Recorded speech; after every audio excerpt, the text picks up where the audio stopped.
একজন শিক্ষকের উপর আসে না, পুরো শিক্ষা ব্যবস্থার উপর আসে। শিক্ষকদের প্রতি দৃষ্টিভঙ্গি বদলাতে হবে আমাদের। ডিজিটাল বাংলাদেশ হয়েছে, তার মানে এই নয় যে প্রত্যেক শিক্ষক। রানী দয়াময়ী উচ্চ বিদ্যালয়ের বর্তমান প্রধান শিক্ষক রণতুষ মল্লিকের বিরুদ্ধে ষড়যন্ত্র করে তাকে অপসারণের পায়তারা করার প্রতিবাদে বিক্ষোভ সমাবেশ মানববন্ধন করেছে বিদ্যালয়টির শিক্ষার্থীরা। সকালে বিদ্যালয়ের প্রধান ফটকের সামনে ব্যানার ফেস্টুন নিয়ে দাঁড়িয়ে প্রায় 500 এর অধিক সাধারণ শিক্ষার্থী ঘণ্টাব্যাপী এই সমাবেশে অংশ নেয়। বিদ্যালয়ের বর্তমান ও প্রাক্তন শিক্ষার্থীদের ব্যানারে আয়োজিত মানববন্ধন সমাবেশ থেকে প্রধান শিক্ষক রণতুষ মল্লিকের বিরুদ্ধে সকল ষড়যন্ত্র বন্ধ করে তাকে নিয়ে ষড়যন্ত্রকারীদের চিহ্নিত করে আইনের আওতায় আনার দাবি জানানো হয়।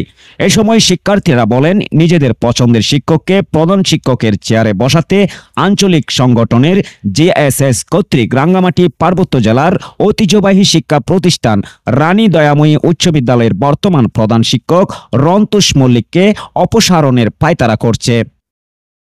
এরই ধারাবাহিকতায় জেএসএস এর ইন্ধনে পাহাড়ি ছাত্র পরিষদ সহ উপজাতি কয়েকজন ছাত্র প্রধান শিক্ষকের অপসারণের দাবিতে জিমনেশিয়াম প্রাঙ্গণ থেকে জেলা প্রশাসক কার্যালয় পর্যন্ত মিছিল করে।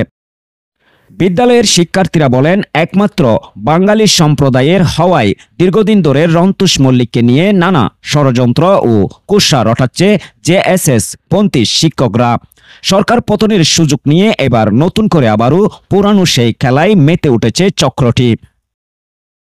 উল্লেখ্য, রাঙ্গামাটির রানী দয়াময়ী উচ্চ বিদ্যালয়কে জেলার অন্যতম শ্রেষ্ঠ শিক্ষা প্রতিষ্ঠানের রূপ দেওয়ার কারিগর প্রধান শিক্ষক রণতুষ মল্লিক শিক্ষার্থীদের ভালো শিক্ষা দেওয়ার মাধ্যমে জেলা জুড়ে সুনাম অর্জন করেছেন।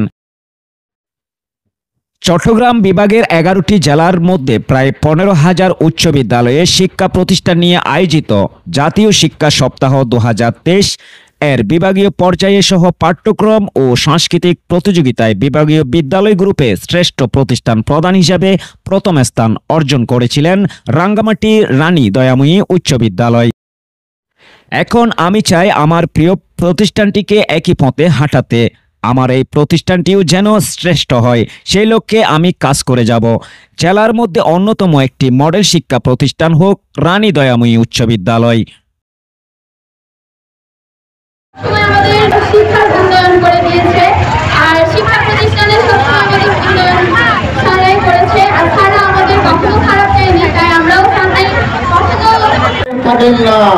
সে আঘাতটা শুধু একজন শিক্ষকের উপর আসে না, পুরো শিক্ষা ব্যবস্থার উপর আসে। শিক্ষকদের প্রতি দৃষ্টিভঙ্গি বদলাতে হবে আমাদের। ডিজিটাল বাংলাদেশ হয়েছে, তার মানে এই নয় যে প্রত্যেক শিক্ষকের উপর আমরা হামলা করব।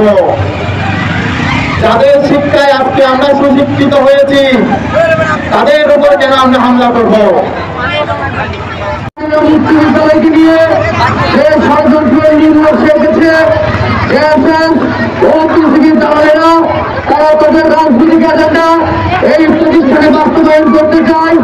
আপনারা দেখেছেন, আগে এই রানী উচ্চ বিদ্যালয়ের সাবেক স্টুডেন্ট, আমি এই স্কুলে যখন পড়াশোনা করেছি তখন এই স্কুল ছিল একটা টিনের যখন টিনের কাজগুলো ছিল টিনের, আমরা যখন কাজ শেষ করে বাড়িতে যেতাম সকালবেলা এসে দেখতাম সেই বেঞ্চগুলো